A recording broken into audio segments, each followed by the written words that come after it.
മകരാസനത്തിൻ്റെ ഡെമോൺസ്ട്രേഷനാണ് ഇന്ന് കാണിക്കുന്നത്. എങ്ങനെയാണ് മകരാസനം ചെയ്യുന്നതെന്ന് നമുക്ക് നോക്കാം. കമിഴ്ന്ന് കിടന്ന് കൈകൾ രണ്ടും ബന്ധിച്ച് അവയിൽ തല ചാച്ചു വെച്ച് കാലുകൾ കഴിയുന്നത്ര ആഴ്ത്തിപ്പിടിക്കണം.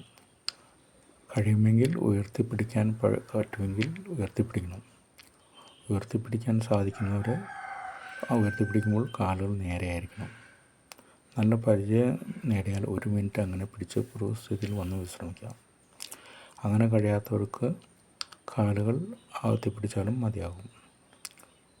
ഇത് ദിവസേന 3-4 തവണയിൽ കൂടുതൽ ചെയ്യരുത്.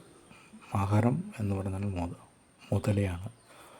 മുതല കരയ്ക്കേറി വിശ്രമിച്ച് വെയിൽ കൊള്ളാൻ കിടക്കുന്ന രൂപത്തിലായതുകൊണ്ടാണ് മകരാസനമെന്ന് പേര് പറയുന്നത്.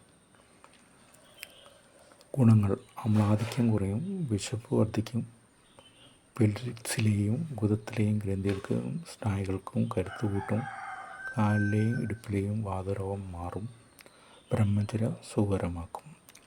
ഇതെല്ലാമാണ് ഇതിൻ്റെ ബെനിഫിറ്റുകൾ. മകരാസനം പല രീതിയിൽ ചെയ്യുന്നവരുണ്ട്. ആസനങ്ങൾ പഠിക്കുന്നത് എപ്പോഴും ഗുരുമുഖത്തുനിന്ന് പഠിക്കുന്നതാണ് നല്ലത്. കാരണം പല ഗുരുക്കന്മാരും അടിസ്ഥാനപരമായ കാര്യങ്ങൾ ഒന്ന് തന്നെയാണെങ്കിലും ചില മാറ്റങ്ങളോടെയാണ് പഠിപ്പിക്കുന്നത്.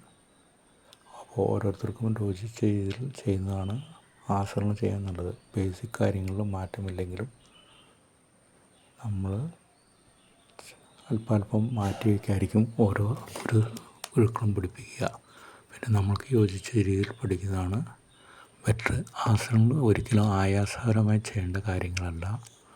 നമുക്ക് ആയാസം കൂടാതെ ചെയ്ത് ശീലിക്കേണ്ടതാണ്. ഓരോരുത്തരുടെ പ്രകൃതിക്ക് അനുസരിച്ചുള്ള ആസനങ്ങൾ മാത്രമേ ചെയ്യാൻ പാടുള്ളൂ.